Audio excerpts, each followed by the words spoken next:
ሰላም እንደምን አላችሁ ተማሪዎች? ዛሬ የዘጠነኛ ክፍል ከባለፈው የቀጠለ ነው ማቀርብላችሁ ሂስትሪ ግሬድ 9 ቻፕተር 1 ፓርት 2 ነው። በባለፈው ፓርት 1 አቅርቤላችኋለሁ። ፓርት 1 the meaning and importance of learning history የሚለውን አቅርቤላችኋለሁ። ፕሌይሊስት ላይ ገብታችሁ ማግኘት ትችላላችሁ። የዘጠነኛ ክፍል ግሬድ 9 ሂስትሪ የሚላል ፕሌይሊስት ላይ እዛ ላይ ማግኘት ትችላላችሁ።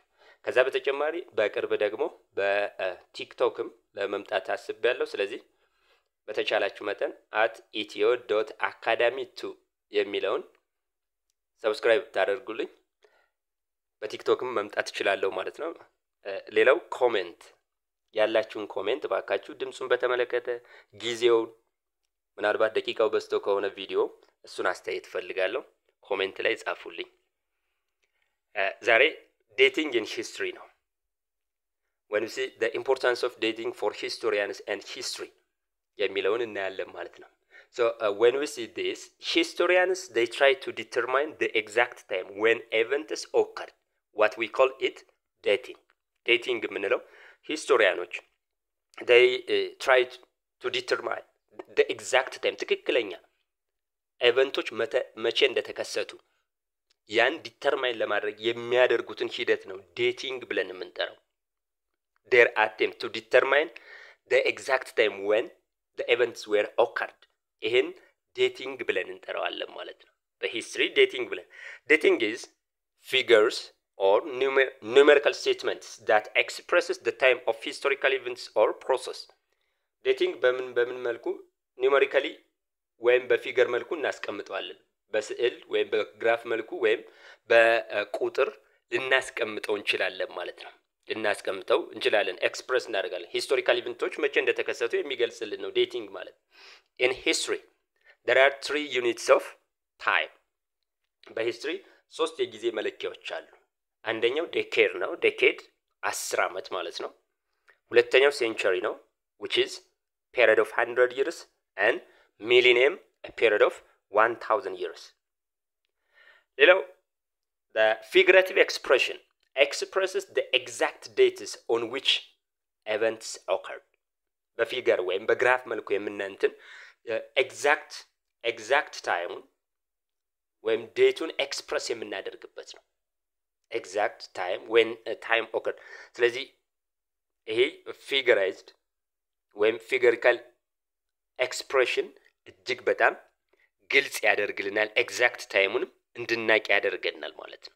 ኤግዛክት ታይም መቼ እንደተከሰቱ ኤቨንቶች እንድናቅ የምናደርግ። ስንቀጥል the primary what is the importance of dating ለሚለው in history the primary purpose of dating in history is to organize past events according to their sequence of occurrence by using calendar.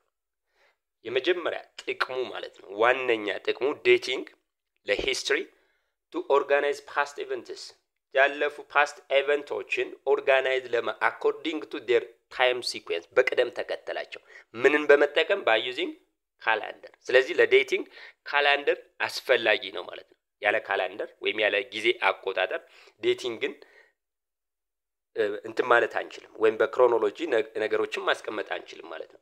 ይሄ putting events in their time sequence this is what we call as chronology ብለን እንጠራዋለን። putting events in their time sequence ወይም ነገሮችን በቅደም ተከተላቸው ማስቀመጥ ማለት ነው በኤቨንታቸው ascendingly or descendingly. ascending ማለት ከቀደመው ወደ ቅርቡ descending ደግሞ ከቅርቡ ወደ ራቀው ማለት ነው። ይሄ ክሮኖሎጂ ብለን እንጠራዋለን። ዴቲንግም የሚጠቅመን ኤቨንቶችን በክሮኖሎጂ ለማስቀመጥ ነው ማለት ነው።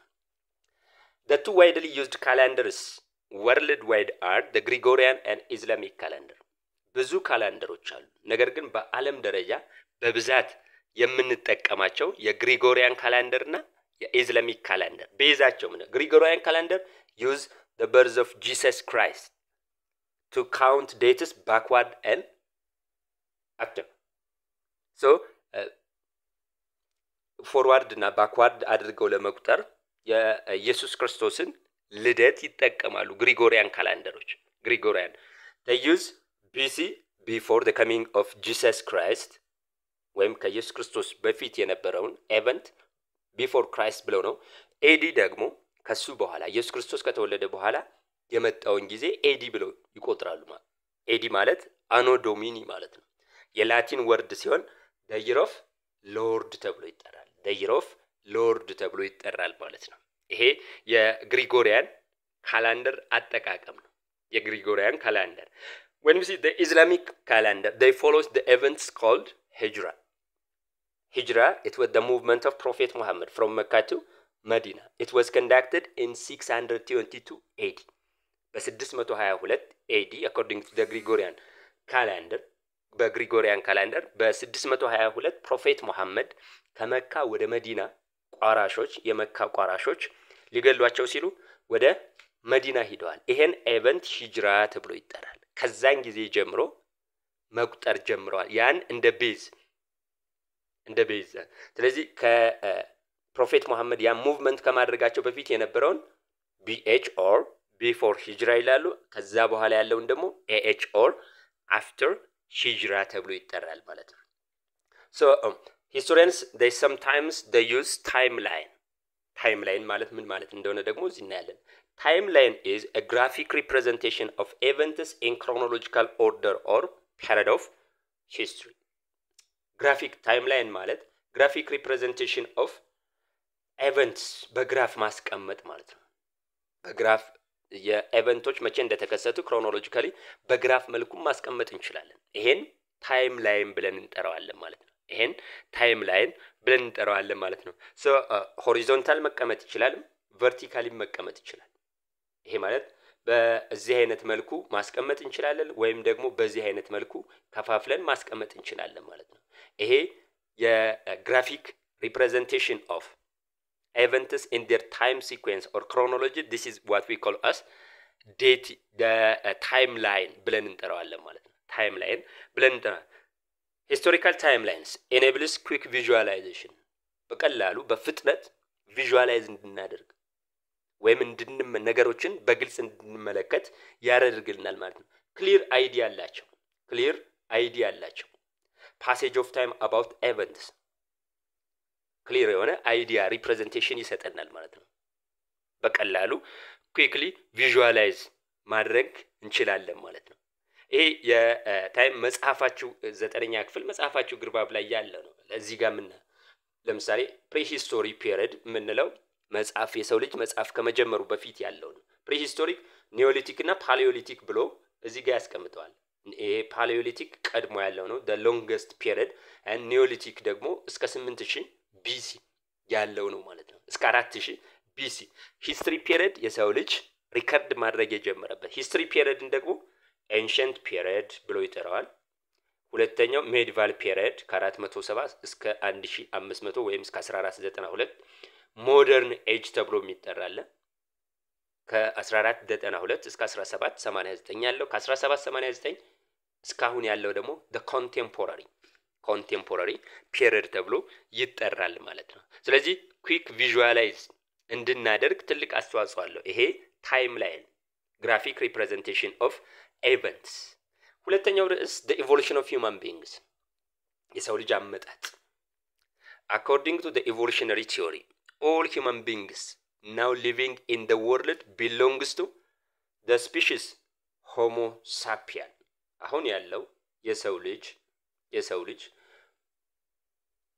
ስፔሺሱ ወይም ዝርያው ከሆሞ ሳፒያን የመጣ ነው የሚለን ይሄ ኢቮሉሽነሪ ወይም ሳይንቲፊክ ቲዮሪ ተብሎ የሚጠራው ዳርዊኒዝም ተብሎ ይጠራል ዳርዊን ኢስታብሊሽ ስላደረገው ቲዮሪው ማለት ነው descendant from a common ancestor or genus known as homo የሰው ልጅ common ancestor አለው ይሄ genus ተብሎ ይጠራል or known as homo the genus homo ብለን የምንጠራው ማለት የሰው ልጅ genus homo ተብሎ ከሚጠራ common ancestor አለው ከዛ ነው የመጣው ነው የሚለን according to the scientific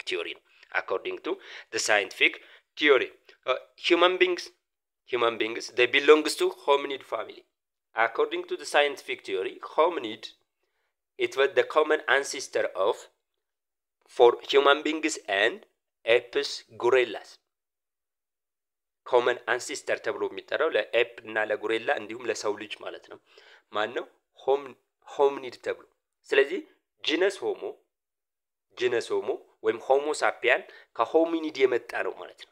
ከሆሚኒድ የመጣ ነው ማለት ነው። ሶ ስንቀጥል ደግሞ all hominids are hominid ብለን የምንጠራው the earliest human species ተብሎ የሚጠራው ማለት all hominids are characterized by what is known as bipedal bipedal ማለት ሁለት ማለት ነው። በሁለት እግሩ ቆሞ መሄድ የሚችል in upright ቀጥ ብሎ ቆሞ መሄድ የሚችል ካራክተሪስቲክ አላቸው ማለት ነው። ሁሉም ሆሚኒዶች ባይፔዳል አላቸው፣ በሁለት እግራቸው ቆመው መሄድ የሚችሉ። The earliest hominid to be found in Ethiopia was discovered at Aramis in the Middle Awash. በኢትዮጵያ ደግሞ the earliest ተብሎ ቀደምቱ የሆሚኒድ ዝርያ የት ላይ የተገኘው? አራሚስ ተብሎ ከሚጠራው አዋሽ አካባቢ፣ መካከለኛው አዋሽ አካባቢ የሚገኝ የአርኪኦሎጂካል ሳይት ነው። 4.4 ሚሊዮን years ago ጊዜው ከ4.4 ሚሊዮን ዓመት በፊት ይኖር የነበረ የሆሚኒድ ዝርያ ነው ማለት ነው። Australopithecus afarensis in the 1974 discovered in the 19 Australopithecus afarensis ተብሎ የምትጠራው የአሁንም የሆሚኒድ ዝርያ በ1974 ነው በዶናልድ ጆንሰን በተባለ አማካኝነት እዚህ ኢትዮጵያ ውስጥ የተገኘችው ማለት ነው። ኢትዮጵያ ውስጥ ፋውንድ የተገኘችው ማን ተብላ የምንጠራት ነች? he named ሉሲ ብሎ ነው የጠራት። ሉሲ ብሎ ይጠርቷታል። በወቅቱ ሲያዳምጠው ከነበረው ሙዚቃ ታይትል ነው። ሙዚቃ ወይም ግኝቱን በሚያገኝበት ፎሲልን በሚያገኙበት ጊዜ ሲያዳምጠው የነበረው የሙዚቃ ታይትል ነው ሉሲ ተብሎ የሚጠራው። በዛም የሂስቶሪካል ቅርሱም ሉሲ ተብሎ ተጠርቷል ማለት ነው። The three different species that belongs to genus Homo የሰው ልጅ ሁሉም የመጣበት አሁን የሚኖር የሰው ልጅ የመጣበት ተብሎ የሚጠራው ሶስት ስፒሾች አሉት። Homo habilis, Homo erectus, Homo sapien ተብሎ ይጠራሉ። እነዚህ ስፒሾች ምን እንደሆኑ እናያለን ማለት ነው። Homo habilis, a handy human being, the first human being who began to use his hand for work. የመጀመሪያው የሰው ልጅ ዝርያ according to scientific theory የመጀመሪያው የሰው ልጅ ዝርያ እጁን ለስራ የተጠቀመ ወይም ቱሎችን ማቴሪያሎችን መስራት የጀመረ የሰው ልጅ ዝርያ ነው። When the fossils of Homo habilis were found in the Omo Valley in Ethiopia archaeological site Omo Valley አካባቢ ኢትዮጵያ ውስጥ ይገኛል ማለት የመጀመሪያው የሰው ልጅ እጁን ለስራ የተጠቀመ። ሁለተኛው ስፒሽ Homo erectus ነው the upright human being a species that emerged around 2 million years ago ይሄኛው Homo habilis ከ2.5 ሚሊዮን ዓመት በፊት ነው ይኖር የነበረው። Homo erectus ደግሞ ከ1.5 እስከ 2 ሚሊዮን ዓመት በፊት ይኖር የነበረ ነው። the upright ሙሉ ለሙሉ የመጀመሪያው የሰው ልጅ ሙሉ ለሙሉ በሁለት እግሩ ቆሞ መሄድ የጀመረ ነው according to the scientific theory. Homo erectus made use of large and more varied tools. ከሆሞ habilis የተሻለ ትልልቅና የተለያዩ ቱሎችን ወይ ማቴሪያሎችን መስራት መጠቀም የጀመረ ነው። Homo habilis ይሰራው የነበረ ማቴሪያል the Olduvian technology ይባላል። ኦልዱቪያ ማለት ታንዛኒያ ውስጥ የሚገኝ ጎርጅ ነው ወይም ሸለቆ ነው። እዛ ውስጥ ነው የሆሞ habilis ቅሬታ አካል የተገኘው። ለዛም ነው የማቴሪያሎቹ የተገኙት ማለት ነው። the Olduvian technology ተብሎ ይጠራል። የሆሞ erectus ማቴሪያል ደግሞ የተገኘው ፈረንሳይ ውስጥ አቹሊያን ተብሎ ከሚጠራው ነው። ቴክኖሎጂውም የአቹሊያን ቴክኖሎጂ። የሆሞ erectus የተሰራው ቴክኖሎጂ ወይ ማቴሪያል ከሆሞ habilis ከተሰራው የተሻለ ነበር። So these hominids were the first to leave Africa and move into Europe and Asia. ከአፍሪካ ተነስቶ የመጀመሪያው የሆሚኒድ ፋሚሊ ወደ ኤዥያና ዩሮፕ የሄደው የሰው ልጅ ዝርያ ማን ተብሎ ይጠራል? Homo erectus ብለን እንጠራዋለን ማለት ነው። They could do so because they learned to use fire to keep warm in colder areas. ይሄ የሆሚኒድ ዝርያ የመጀመሪያው የሰው ልጅ ዝርያ ነው። እሳትን ለሙቀትና ለተለያዩ ነገሮች መጠቀም የጀመረው ወይም the human species who discovered fire it is Homo erectus, the species of Homo erectus. The fossils of this species were found in the Omo Basin, መልካ ቁንጥሬ፣ ኮንሶ ጋርዱላ and ሚድል አዋሽ in ኢትዮጵያ ውስጥ አርኪኦሎጂካል ሳይቶቹ ናቸው። ኦሞ ቤዝን፣ መልካ ቁንጥሬ፣ ኮንሶ ጋርዱላ፣ ሚድል አዋሽ are the archaeological sites where we found the fossils of Homo erectus. Homo sapien, the wise human, ብልሁ ሰው ተብሎ የሚጠራው ማለት ነው። and very similar with modern human, አሁን ካለው የሰው ልጅ ጋር ተቀራራቢነት ያለው የሰው ልጅ ዝርያ Homo sapien ወይም the wise human ብለን የምንጠራው ነው ማለት ነው። ሶስተኛው የጂነስ Homo species ነው። fossils of the species were found in the Awash and Omo Valley, the area near the districts of ድሬዳዋ አካባቢ ነው የነዚህ የሆሞ ሳፒያን ዝርያዎች ወይም ስፒሽ የተገኘው።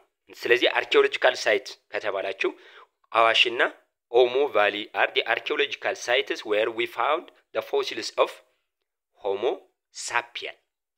ከዛ ቀጥሎ የመጣው የሰው ልጅ ሞደርን ሂውማን ቢንግ ተብሎ ነው የሚጠራው። ሞደርን ሂውማን ቢንግም ማን ብለው ሳይንቲፊክ ኔሙ Homo sapiens Homo sapiens ተብሎ ይጠራል። appeared around 100,000 years ago, ከ100,000 ዓመት በፊት ጀምሮ እስካሁን ያለው የሰው ልጅ ዝርያ according to the scientific theory ምን ተብሎ ይጠራል? the modern human being ወይም Homo sapiens ብለው ይጠሩታል ማለት ነው። ከሌሎቹ ዝርያዎች ካየነው larger brain አለው፣ bipedal ነው፣ working upright position, larger brain የአእምሮ እንትኑን ካየነው ከአለፉት ዝርያዎች ጋር ሲነጻጸር larger brain ያለን they can think and execute complicated ideas. ካለፉት የሰው ልጅ ዝርያዎች ካየነው ስፒሾች ካየነው they can think and execute complicated ideaዎችን complicated የሆኑ ውስብስብ የሆኑ አይዲያዎችን think እና execute ማድረግ የሚችል አእምሮ ነበረው ማለት ነው። they use language, ቋንቋን ይጠቀማሉ። they develop culture, they invent tools and use them effectively. አዳዲስ ቱሎችን መፍጠር የጀመረ እና የፈጠራቸውን ቱሎች effectively መጠቀም የቻለ የሰው ልጅ ዝርያ ነው ሞደርን ሂውማን or Homo sapiens ብለን የምንጠራው። ሌላው they have also the ability transmit knowledge from generation to generation, experience ወይም ኖሌጆችን ከትውልድ ትውልድ ማስተላለፍ የቻለ የሰው ልጅ ዝርያ ነው ማለት ነው። የሆሚኒድ ሳይቶች በኢትዮጵያ ያሉ የሆሚኒድ ሳይቶችን እዚህ ጋር እናያለን። አራሚስ የመጀመሪያው ብለናል አርዲፒከስ ራሚደስ ተብሎ የሚጠራ ሳይንቲፊክ ኔሙ ማለት ነው። 4.4 ሚሊዮን ይርስ በፊት የነበረ ነው። ሌላኛው ማካ ተብሎ ከሚጠራው ቦታ ነው። አውስትራሎፒቲከስ አፋረንሲስ 3.4 ሚሊዮን ዓመት በፊት የነበረ ነው። ቦሪ ይሄም አርኪኦሎጂካል ሳይት ነው። ሳይንቲፊክ ኔሙ የተገኘው ፎሲል አውስትራሎፒቲከስ ጋሪ ተብሎ የሚጠራ ነው። 2.5 ሚሊዮን ዓመት በፊት ይኖር የነበረ የሰው ልጅ ዝርያ ነው። ሌላኛው ቦዶ ይሄም ኤሪያ የሆሞ ዝርያዎች ጋር እንትን ያለ ተቀራራቢ የሆነ ስፒሽ የተገኘበት ነው። 0.64 ሚሊዮን ዓመት በፊት ይኖር የነበረ ስለዚህ እነዚህ አርኪኦሎጂካል ሳይቶች ናቸው የሆሚኒድ አርኪኦሎጂካል sites. ሌላው theories of human beings. there are theories ወይም መላምቶች ስለ ሰው ልጅ አመጣጥ ሁለት ናቸው። ማንና ማን ናቸው? the creationist እና the evolutionist ወይም scientific theory ብለን የምንጠራው ነው ማለት ነው። creationist ብለን የምንጠራው the creationist theory viewed advocated the notion that man including all living things was created by God or a supernatural power. ስለዚህ የሰው ልጅ ሆነ ሁሉም living things and non-living things በመድር ላይ ያሉ የተፈጠሩት በፈጣሪ ነው። ፈጣሪ ፈጥሯቸዋል። supernatural power. There is the existence of supernatural power that responsible for the creation of human beings and all non and living things. Living things and non-living things created by God ብለው ነው የሚያስቡት ማለት ነው። Like human beings created by God as a finished product. That means the first human being is similar with the modern human being or the current human being in their physical or በፊዚካልም ሆነ በእንትን የመጀመሪያ የሰው ልጅ አዳም or አደም ብለን የምንጠራው አሁን ካለ የሰው ልጅ ጋር በአቋሙም በምኑም ተመሳሳይ ነው ብለው ነው የሚያስቡት as a finished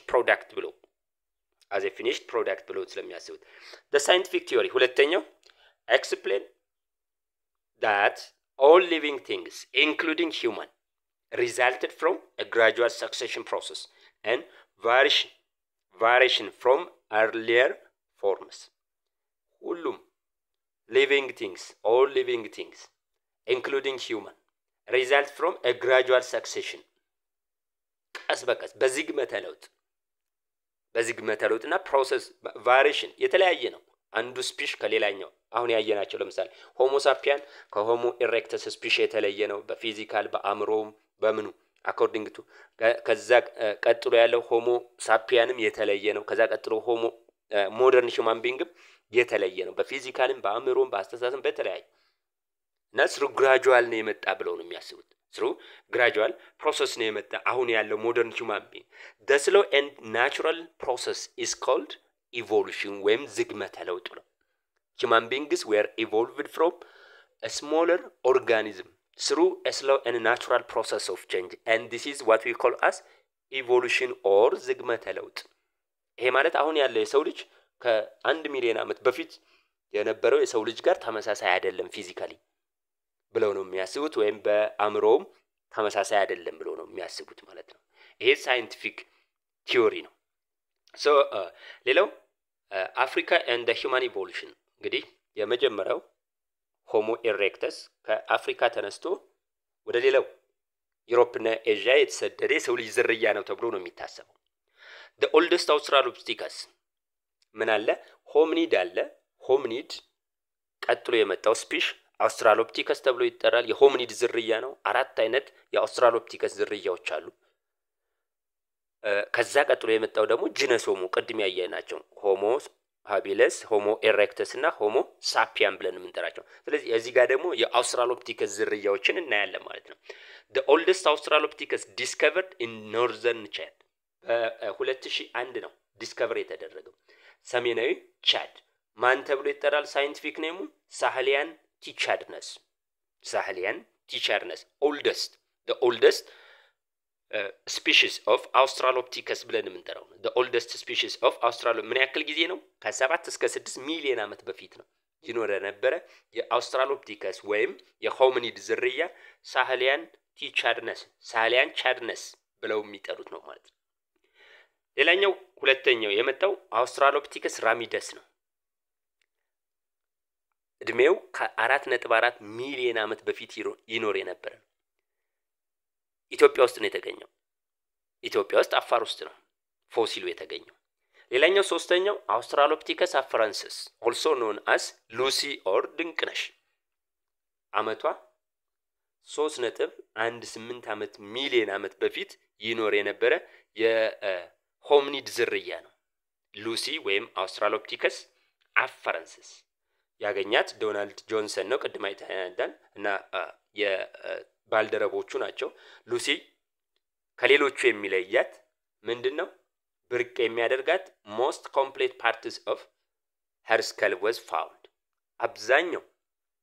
አብዛኛው የሉሲ አጽም ስለተገኘ ነው ከሌሎቹ ለየት የሚያደርጋት ሌሎቹ ብዙዎቹ ወይ ጭንቅላታቸው ወይ እግር ወይ የተለያየ ቦታ ነው የሚገኘው ሉሲ ግን አብዛኛው ከሞላ ጎደል ሙሉ ፓርቷ ተገኝቷል ማለት ነው ከሌሎች ለየት የሚያደርጋት ይሄ ነው ማለት ነው የመጨረሻው የአውስትራሎፒቲከስ ዝርያ ወይም የሆሚኒድ ዝርያ አውስትራሎፒቲከስ አፍሪካንስ ተብሎ ይጠራል ከ2.5 ሚሊዮን years ago ወይም ወደ ኋላ ስንሄድ ከ2.5 ሚሊዮን ዓመት በፊት ይኖር የነበረ የሰው ልጅ ወይም የሆሚኒድ ዝርያ according to the scientific theory አውስትራሎፒቲከስ አፍሪካንስ የሚል ምን ተሰጥቶታል ሳይንቲፊክ ኔም ተሰጥቶታል በ1924 ነው ዲስከቨሪ የተደረገው በ1924 ነው ታውንግ ከተባለ ቦታ ላይ ሳውዝ አፍሪካ ማለት ነው ሳውዝ አፍሪካ ከዚህ በኋላ የመጣው የሰው ልጅ ዝርያ ማን ነው ጂነስ ሆሞ when we see the East African Rift Valley the East African Rift Valley seems to have been the home of human evolution. ከሌሎቹ የዓለማችን ክፍል ለሰው ልጅ እንትን the oldest hominidም የተገኘው እዚሁ አፍሪካ ውስጥ ነው። ኢስት አፍሪካ ደግሞ ከሆሚኒድ ጀምሮ እስከ ሞደርን ሂውማን ፎሲል የተገኘበት ነው። ስለዚህ they call us the home of human evolution ብለው ይጠሩታል ማለት ነው። the home of human evolution. So this የዛሬው ዛሬ history grade 9 ነው part 2 ነው ያቀረብኩላችሁ and thank you for your listening. Don't forget, give a comment and share if it is important for you. Thank you for your listening. Goodbye.